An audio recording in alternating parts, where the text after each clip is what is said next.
The only sound was the steady hiss of the lantern. It was a clean sound, a civilized sound, wholly at odds with the elemental fury that was a muffled, continuous roar just a few feet above their heads. Here, in the packed earth quiet of the cellar, the world had shrunk to a small circle of pale light, the scent of damp soil, and the heat from 10 breathing bodies. Anneliese Schmidt sat on a low wooden crate, her back straight against the stone-lined wall. Her gaze moved slowly over her guests. She knew them all. There was Marcus Davies, who ran the general store, his face ashen, his arm wrapped tight around his shivering wife, Clara. Their young daughter, Sarah, was asleep under a thick wool blanket, her breath a tiny, untroubled cloud in the cool air. Next to them, huddled in a misery of his own making, was Franklin Finch, the town's carpenter. He was the one who had built most of the cabins in Prospect Creek, including her own.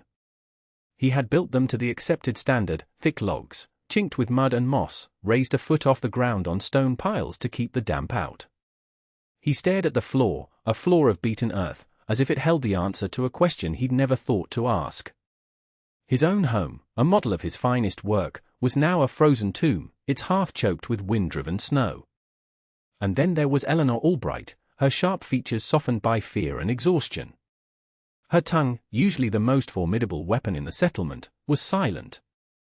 She had been the most vocal critic, her laughter the loudest when the pile of dirt began to grow beside Annaliese's cabin that past summer. "Digging to China, is she?" she'd asked Mr. Davies over the counter, loud enough for half the town to hear. "Or just practicing for her own grave?" Now, she clutched a tin cup of lukewarm chicory coffee Anneliese had given her, her knuckles white. She wouldn't meet Annaliese's eyes. None of them did, not really. They looked at the stone walls, the heavy timbers bracing the ceiling, the ingenious little flue that drew the smoke from a tiny, efficient fire pit up and into the main chimney stack above. They looked at the miracle of it all, this impossible warmth in the heart of a blizzard that was freezing the world to death. They were alive because of the very thing they had mocked. They were safe inside Annaliese's folly.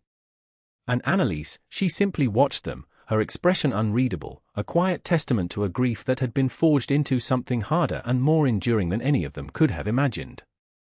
This small, hidden room was not a project of fancy, it was a scar made manifest, an answer to a question whispered into the unforgiving cold of the year before. The previous winter had taken her husband, Thomas. It hadn't been quick. It wasn't a fall or a fever or a fight. It was a slow, methodical theft, carried out by the cold itself. The blizzard that year had been bad, but not unprecedented. They had done what everyone did. They stuffed rags into the cracks around the doorframe. They kept the fire roaring, burning through their woodpile at a terrifying rate. They wore all their layers indoors and slept huddled together under every blanket they owned. But the cold was a patient predator. Its most effective weapon was the floor. Raised on its stone piles, the cabin was meant to be dry, but the design created a hollow space beneath, a reservoir for the Arctic air that swept down from the mountains. The wind would knife through the gaps in the foundation stones, and the floorboards, no matter how thick, became plates of ice. The chill radiated upwards, relentless and consuming. It stole the heat from the fire, from their bodies, from the very air they breathed. Thomas had developed a cough in January that never left. It settled deep in his chest, a wet, rattling sound that echoed the wind howling outside. The doctor, when he could finally get through, had called it lung fever, but Anneliese knew the truth. He was being frozen from the inside out. In his final days, he was too weak to get out of bed. She would sit beside him, holding his hand, feeling the profound, impossible coldness of his skin. "The floor, Anneliese," he had whispered, his voice a dry rasp. "It's the floor. It never lets you get warm," he was right. The heat from the fireplace rose to the rafters, leaving the living space, the space where they existed, in a perpetual state of frigid misery. After he was gone, buried in a grave she had to hack out of the frozen ground herself, the silence in the cabin was deafening. But underneath the silence was the memory of that cold. It was a physical presence, a ghost that lived in the floorboards. She would lie awake at night, feeling it seep into the mattress, into her bones. The cabin, their home, felt like a trap. It was a box set upon ice, and she knew, with a certainty that chilled her more than any winter wind, that she could not survive another season within its walls. The grief was a hollow ache in her chest, but beneath it, a harder, more practical resolve began to take shape. The cabin had failed. The accepted way of things had failed. She would not let it fail her again. Her search for an answer began not with books or with plans, but with observation. Spring thawed the valley, and with it, Annalise's purpose solidified. She took long walks, her eyes cast downward, studying not the sky or the horizon, but the earth itself. She saw the way the south-facing slopes greened first, holding the sun's warmth long after dusk. She watched a vixen lead her kits into a den dug deep into a hillside, a dark opening that seemed to breathe a steady, mild air. The world above was fickle, hostage to the sun and the wind, but the world below seemed to possess a constancy, a deep, ancient patience. The idea began as a feeling, a primal intuition. Safety wasn't up, it was down. One day, her wanderings took her to the abandoned claim of an old prospector who had died years ago. His cabin was a ruin, its roof collapsed, but behind it, dug into the base of a low hill, was his root cellar. Driven by curiosity, she pulled aside the rotted remains of the door and stepped inside. The air was cool, a relief from the summer sun, but it was a living cool, not the dead cold of winter. It smelled of damp earth and stone. She placed her hand against the wall of packed dirt and rock. It felt solid, real. It didn't radiate cold, it seemed to hold a neutral, steady temperature, an eternal median between the extremes of the seasons. It was a moment of profound clarity. The prospector hadn't just been storing potatoes, he had been tapping into the planet's own immense thermal mass. The earth itself was the insulation. It held the memory of summer's heat deep within it, releasing it slowly, grudgingly, through the winter. It absorbed the winter's bite, taming it, rendering it harmless a few feet below the surface. She remembered something Thomas had once read to her from a letter from his cousin in the old country, about homes built of sod on the vast, treeless plains. They weren't poor houses, they were wise houses. They used the one resource they had in abundance, the ground beneath their feet. Standing there in the dark, musty cellar, Annalise saw her path forward. She would not build higher walls or a bigger fireplace. She would not fight the cold. She would go under it. She would burrow into the earth beneath her own home, creating a space that the wind could not touch and the frost could not penetrate. It was a radical, almost unthinkable idea for a place like Prospect Creek, where progress was measured by how high you could build away from the dirt. But for Annalise, it was the only thing that made sense. It was a way to honor Thomas's last words. It was a way to defeat the ghost in her floorboards. The first person she spoke to about it, indirectly, was Marcus Davies. She walked into his general store on a bright July morning, a list written in a clear, determined hand. It contained items a widow living alone was not expected to purchase. A heavy-duty shovel with a reinforced handle. A pickaxe. 2 iron pry bars of different sizes. A rock hammer. Mr. Davies read the list, then looked at her over the top of his spectacles. His expression was one of polite confusion. "Annalise," he began, his tone gentle, "this is heavy work. Are you planning on clearing some new land? Perhaps I could ask Mr. Finch to send one of his boys to help." He was trying to be kind, to steer her back toward the expected order of things. "I have a project," she said simply, her voice even. "I can manage the work myself." He hesitated, then leaned on the counter, lowering his voice. "It's not my place to say, but... well, folks have noticed you've been keeping to yourself. It's understandable. But a project like this... it's a man's labor." The words hung in the air, a wall of accepted truth. Annalise met his gaze without flinching. "Then I suppose I will have to labor like a man, Mr. Davies." "Please, just the items on the list," he sighed, defeated by her placid resolve. He gathered the tools, the heavy iron heads clanking against the wooden counter. As he wrapped twine around the shovel and pickaxe handles, he made one last attempt. "If it's about the cabin, Annalise, Finch is a good carpenter. He could replace the floorboards, add more insulation under there. It would be easier." Wiser, some might say. I'm sure he is a good carpenter, she replied, counting out the coins onto the counter. But my plans don't involve the floorboard staying where they are. She hefted the tools. They were heavy, awkward, but she settled them into her arms, a grim determination on her face. As she walked out, the bell above the door jangling behind her, she could feel his eyes on her back, full of a pity she neither wanted nor needed. That was the beginning of the talk. The purchase of the tools was the seed of the story that would grow into the legend of Annalise's folly. The town of Prospect Creek, a place built on the hard logic of survival, could not comprehend her logic. It was alien. It was wrong. And so, it had to be a symptom of her grief, a madness born of loss. They watched, and they whispered, and they waited for her to fail. The work began by prying up the floorboards in the center of her one-room cabin.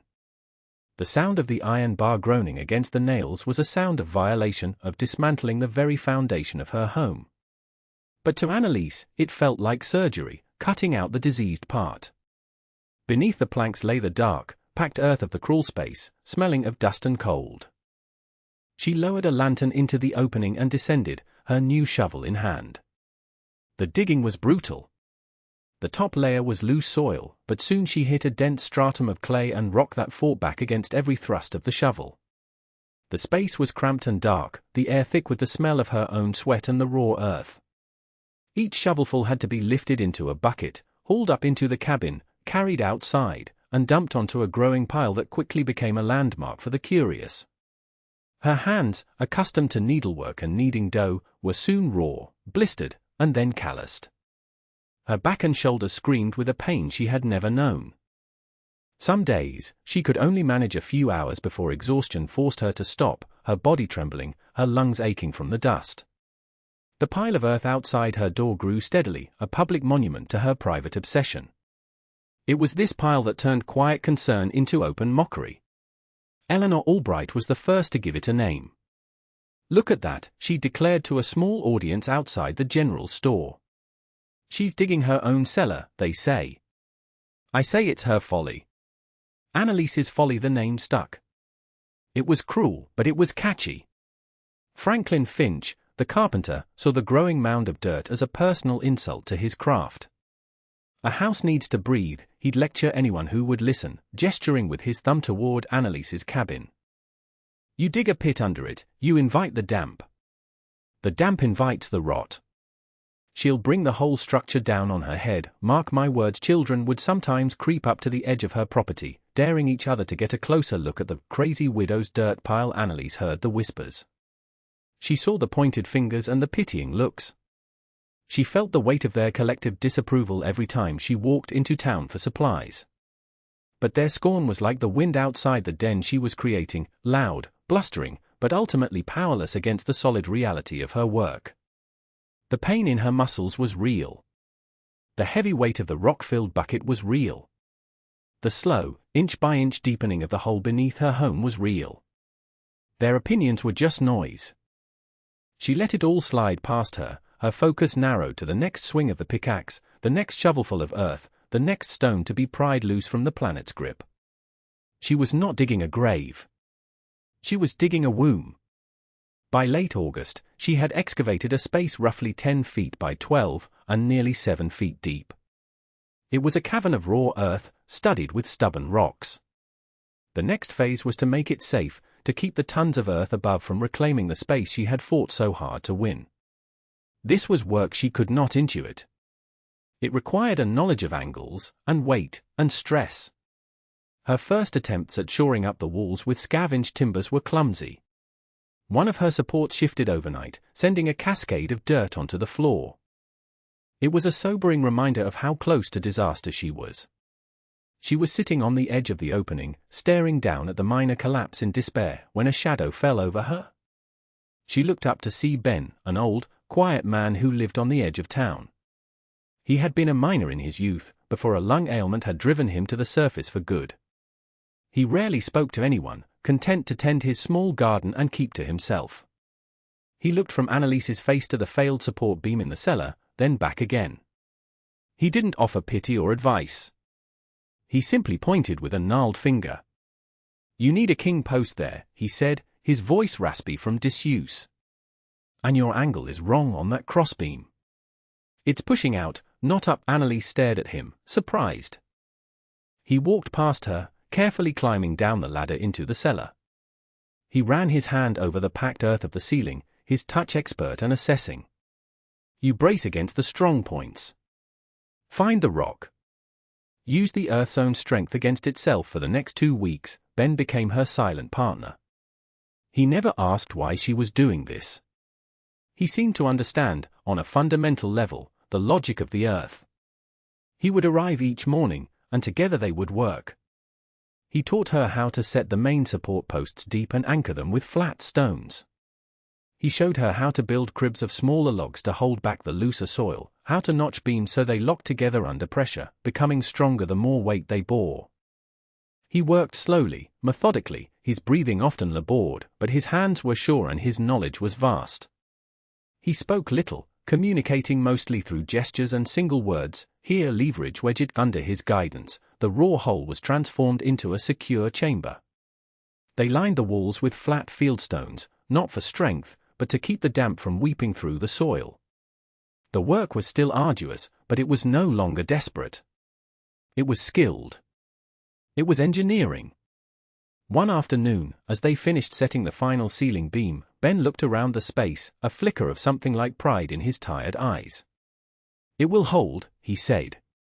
It was the highest praise he could offer. He climbed the ladder, and without another word, walked back toward his own cabin, his part in the folly complete. With the structure secure, Annalise turned to the finishing touches, the small details that would transform the cellar from a hole into a haven. She used stones and clay to build a small, low hearth against one wall, carefully constructing a flue from fitted sections of stovepipe that ran up through a narrow channel she'd cut and into the base of her main cabin chimney. It was a clever design, allowing smoke to escape without sacrificing the integrity of her shelter. She then turned her attention to the entrance.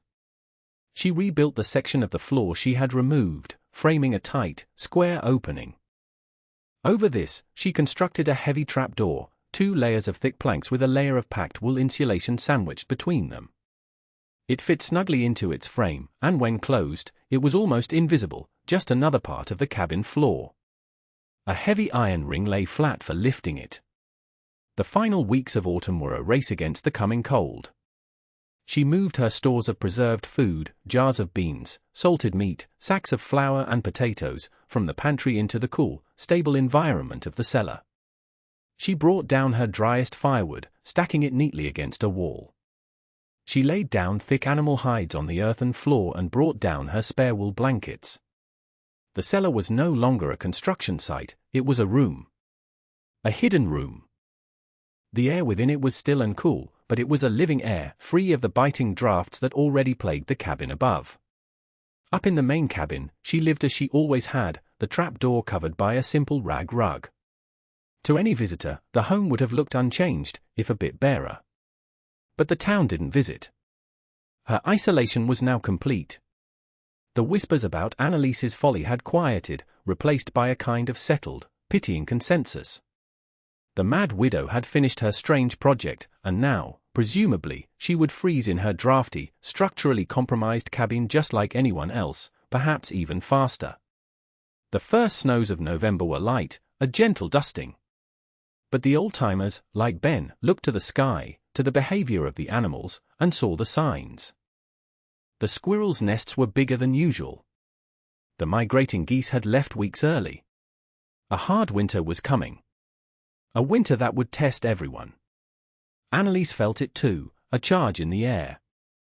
But for the first time since Thomas's death, she did not feel a sliver of fear. She was ready. The blizzard arrived in the second week of December. It didn't come on slowly, it fell upon Prospect Creek like a collapsing wall. One moment the sky was a sheet of flat, grey slate, and the next it was a churning vortex of white. The temperature dropped 20 degrees in an hour, then 10 more.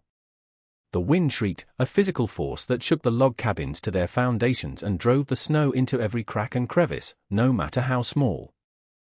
Within hours, the world was gone, erased by a blinding, deafening whiteness.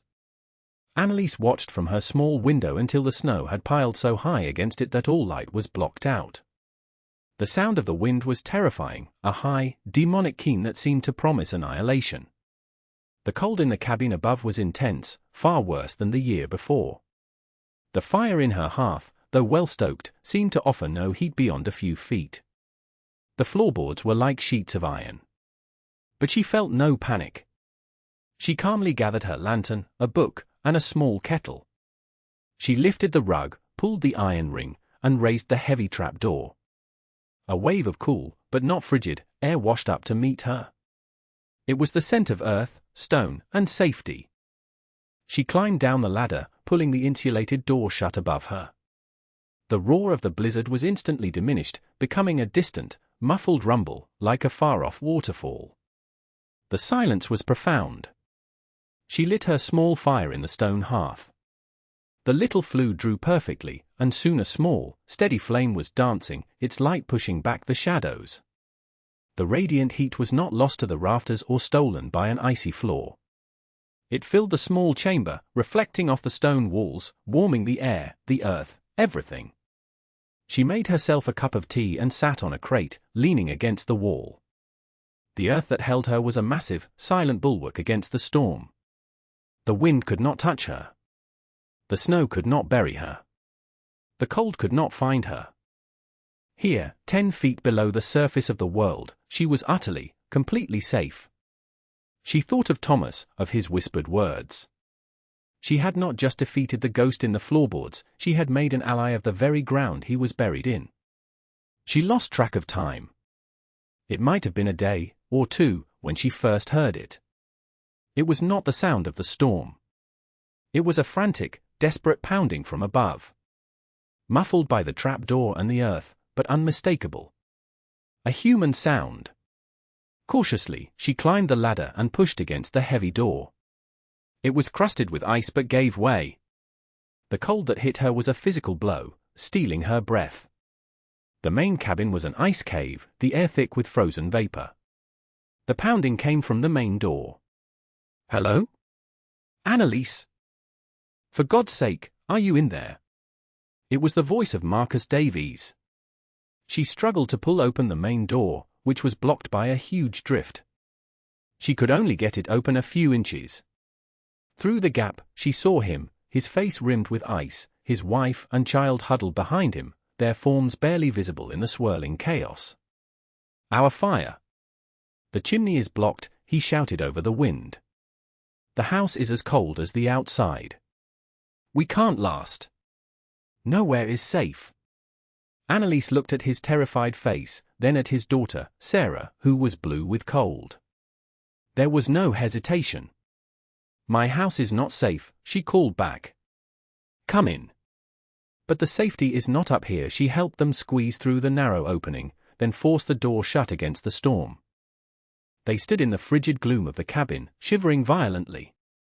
Clara Davies was weeping silently, trying to warm her daughter's hands. Marcus looked around at the icy interior, his hope visibly failing. "I don't understand," he stammered. Annalise simply pointed to the rug on the floor. She knelt, pulled it aside, and lifted the trapdoor. A column of mild, lantern-lit air rose from the opening. Marcus stared, his mouth agape. The scent of a small, warm fire and living earth filled the frozen space. "Go," Annalise said. "Quickly. Get the child down there." Clara, without a word, scrambled toward the ladder, clutching Sarah. Marcus looked at Annalise, his eyes filled with a dawning, shameful understanding. Your folly," he whispered, the words barely audible. "Yes," Annalise said, her voice devoid of triumph. "My folly. Now get down before we all freeze." He followed his wife into the warmth below.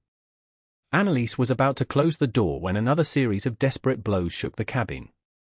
It was Franklin Finch, his face a mask of frostbitten terror, his wife behind him. And then, not long after, Eleanor Albright, alone, sobbing, her usual arrogance shattered into a million pieces. One by one, the doubters, the mockers, the pitying neighbors, driven from their own expertly built, fatally flawed homes, found their way to her door.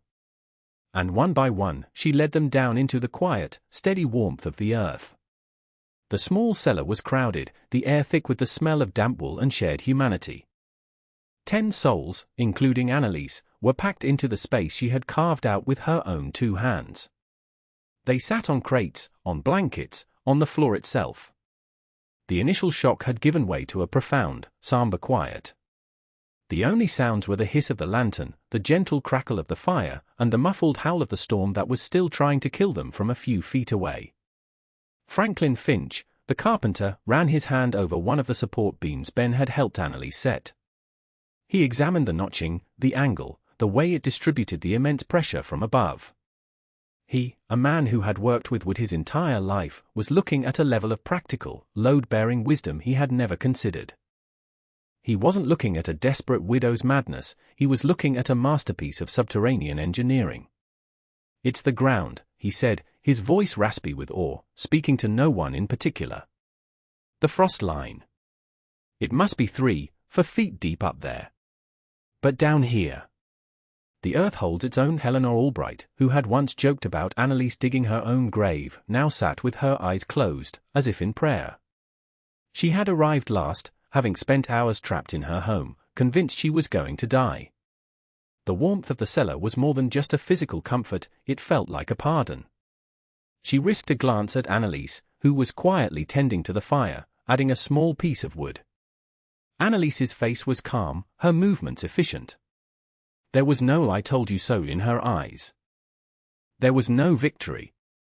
There was only a deep, settled stillness, the quiet authority of someone who had faced the absolute worst and had bent the world to her will, not through force, but through understanding.